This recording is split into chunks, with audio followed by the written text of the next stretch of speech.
Our guest today has just landed and is sitting in front of me. His name is Iwan Rheon. I hope that pronunciation is okay. Pretty good, yeah, thanks. Not bad for first time. Not bad at all, yeah. Is that... Well, that's perfect, yeah. And also, thanks for putting the effort in, yeah. Do you know what? I'm not going to lie to you. I ran about 10k emotionally trying to get that right this morning. You're very brave. I know. I just didn't want to. I know you do it all the time, and you have to. I know Saoirse Ronan a little bit, and she has to go to America, and she spends her whole life going, Saoirse. It's like Fierce, or trying to explain. You're probably not a million miles away from that. No, yeah, but thank you, yeah. Thanks for the effort. Not at all. I'll just finish off introducing it to everybody so they know who we're talking to, in case they don't know already. We're going to talk about your new role in Those About to Die, which is currently streaming on Amazon Prime. People will know you as Ramsay Bolton in Games of Thrones and Simon Bellamy in Misfits, and lots of other things besides. But first of all, most importantly, welcome, and it's good to see you. Thank you. Let's get down to business and talk about Those About to Die before we do anything else, because that's currently streaming. It's ancient Rome, it's gladiators, it's heat, dust, blood, skullduggery. It's so much fun. Talk to me about it all. Yeah, I mean it's kind of a big show, really. Yeah, there's a lot going on. But yeah, I think it's the first time you kind of see Rome in this way, or ancient Rome, and particularly this period, 79, the year 79, where the Colosseum was built and all these kind of things. And but I think it's the first time you see Rome from the stables to kind of the emperor and the dynastic struggle at the top, people, trying to get power, and then all the way through to the underbelly and the gambling, and how the sort of the mechanics of that worked. That's where we see you first. I love that scene. It was almost like Goodfellas with sandals. You're wandering through that. When he looks at the bar and goes, Johnny Two Time, you're pointing over and I can say, you're bringing us into to what was essentially the bookie shop. It's the bookies. Basically, so my character Tenax, he kind of runs that element. You're the Paddy Power of ancient Rome. But a slightly more dangerous version.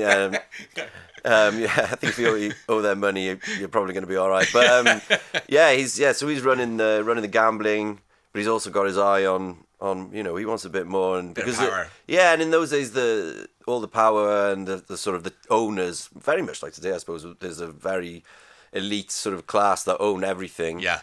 And if you're born into that in ancient Rome, the patrician class, and they're the aristocracy kind of thing, the old families of Rome. So if you're not born into that world, you're not.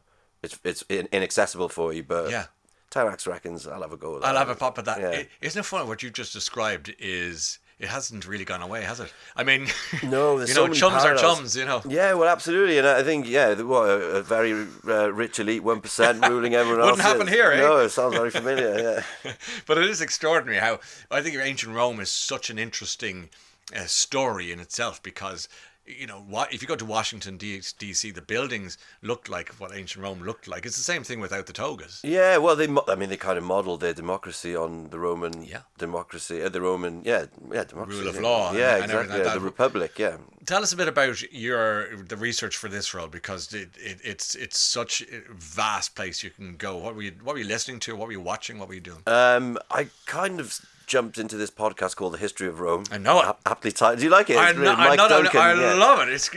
It brings you there, doesn't it? Yeah, it's great, because I had no idea. I didn't know about. I was going, hang on. I got to Rome. I was like, how did it start? And like, and we've hundreds of years. Like, what's going on here? And the Caesars, and how did it get so big and everything? Yeah, when did it become sort of emperors instead of a republic and all this stuff? So I listened to that. And then I got to our point, and then I was like, I don't think I got all that. So I went back and listened to it again. Yeah. And then I became a bit insufferable, and the rest of the cast will you were attest saying, to that. Well, actually, he wouldn't have worn that sandal. I think there were 17 horses, not 19. Yeah. But it was really good for me so I could place my character, because obviously, and it was a particularly turbulent time in Rome, in leading up to the sort of 10 years when Vespasian, who's played by Anthony Hopkins, Sir Anthony Hopkins, and there was a relative period of peace. Yes. And so Tenax somehow has clawed himself from living on the streets to becoming the sort of boss of the underworld. How's he done that? And who was the emperor when he was born? Who was the emperor when he was a teenager? Yeah. And then so I could sort of map out how he's got there, which just helped me really just and it's fun. And the emperor is it's kind of modern equivalent of the who's the president of America. So you're born into Nixon, and then by the time it gives you context of the time period. Precisely, and who's in charge at the time. Did you do any filming in Rome, or did you visit Rome, or tell us a little bit? We filmed about that? It was shot in Rome. Yeah. Was it really? Yeah. Obviously, in a place called Cinecittà, which is like this legendary film studios there. It was an amazing place. Like so many like classic films within there.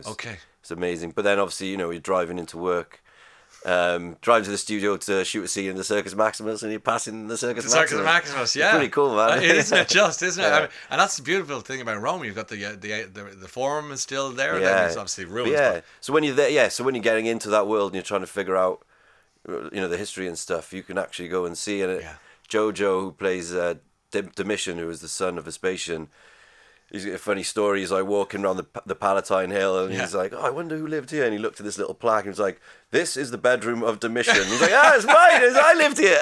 I'm reclaiming it. Yeah, with a pillowcase. Good night. Isn't that great? Yeah. And when you were filming around, the Rome, the studio you just mentioned there, did they do some of the old 50s, 60s, all those classic like Fellini samples? and Really? Anthony and Cleopatra was filming there and stuff like that. So, Richard Burton. So we're now back to Wales again. Yeah, and he was the same age as me when he filmed another Was Roman he? when he was there. So it's kind of cool. When I found that out, I was like, "Whoa, this is crazy." Okay, so let's complete the Welsh trilogy then. So we've got Richard Burton, we got Iwan, and then we have Anthony Hopkins, who plays the Emperor Vespasian. I'm not quite sure if I'm worthy to be in that triangle, but Just take it. I'll take it. I'll take it. You know what I mean? The triumvirate. It's a lovely triumvirate, yeah. Yeah. I mean, obviously, yeah. Had you worked with Anthony Hopkins before? No. He's an absolute god to me. So it's How was it working with him? Did you have to get over a certain amount of awe? Well, I unfortunately. His character, the Emperor, is probably the only character that Tenax doesn't actually have a scene with, which was absolutely devastating for me when I was like, obviously you get the script, I'm like, oh, I can't wait, I wasn't reading anything else, what scenes have I got? I was like, oh, I don't have any scenes with him. Yeah. Which was devastating, but I lived vicariously through Tom and Jojo, I went to meet him obviously on the set and made sure that happened. That was important. I mean, massive for me. And did you connect on the Welsh thing as well? Yeah, of course, but that's what we've got in common. So we're straight into that. Yeah. Ewan, we were chatting about all sorts of things there, but I really want to talk to you a bit about. Let's talk about Game of Thrones for a minute. Obviously, did you film in Northern Ireland for that? How was that for you? Great. Yeah. Were you in Belfast? Only Belfast for me. I didn't get to go to Croatia or Spain or anything, but that's fine. I don't know how to take that. Is that? Well, it's just when you've got half the cast and crew coming back from after swimming and skinny dipping in the Adriatic at midnight, and they're talking about how wonderful it was, and you've been in Belfast, and if you did that there, you'd probably die. So it was kind of hard to take. Yeah. But it was great. It's a great city. You had fun getting there. I had a lovely time there. Yeah. Where does the Game of Thrones experience fit in your life now? I mean, do you see it as a distant memory? Do you see it as a critical part of who you are in your career? Or certainly a critical part of my career. Yeah. But a wonderful time, and I look back really fondly, and I'm really grateful that I got to do it. I got to play such an interesting part. Interesting part. That's a good word. Yeah. I mean, you were a savage, cruel, nasty piece of work. So, your character, just in case anyone was just joining us, going. Also, he's not very nice. I am also. But you're very unassuming, very easygoing, very humble person. You really had to create something nasty for that, didn't you? Yeah, well, but I mean, the script was class, man. It was. Yeah. Really well written, brilliant scenes. You didn't get often in an episode. You didn't get many scenes. You get one absolute belter, and I remember every season I'd get the scripts and read them, and there'd always be one in particular that was just outrageous, and you just can't believe you're getting to do it. Yeah, and you think, okay, here's Ramsay up to some pretty nasty business now. Yeah, exactly. Yeah, great fun. What's the plan then in the near future? I know you love music. You play music. You release music. Yeah, I've just finished an album, so congratulations. It's being mixed at the minute. So yeah, I guess I'll release that and play a couple of gigs or something. Great, yeah. But it's kind of it's not something I really want to push, but.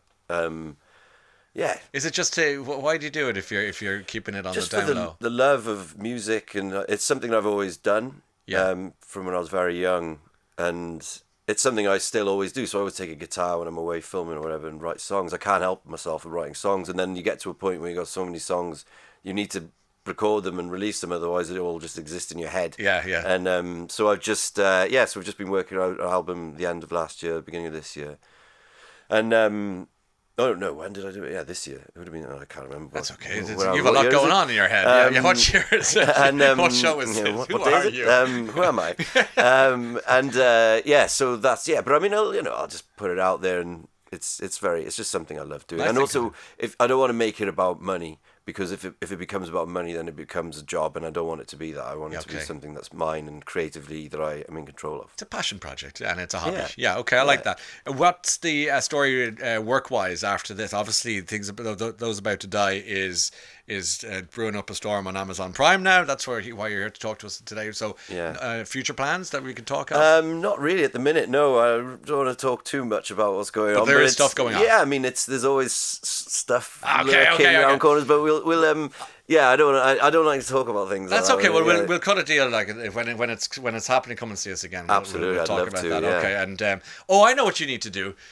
So says he. Like I know what I've got. Your homework is to get the Owen Glendower film up, and we were just chatting during the song. So Owen Glendower, tell everyone who he was. Yeah, well, he was sort of a Welsh sort of freedom fighter. Sort of a William Wallace, exactly, if you like, of Wales, who fought against the English crown. In what the English crown call rebellion, but we wouldn't call it that. Okay, so in Ireland we've had Michael Collins the film, and Braveheart in Scotland. Yeah. Where's the Welsh film? Absolutely, Sort it's a disgrace. That out. Come on, let's get it done. That's your homework. Iwan Rheon joining us live today to talk about his fabulous role in his tremendous new TV show called Those About to Die. It's streaming on Amazon Prime as we speak. It's been lovely to see you. Yeah, you Thanks too, for coming man. in to say lovely. hello. I really enjoyed myself. See you soon. Cheers. Virgin Radio.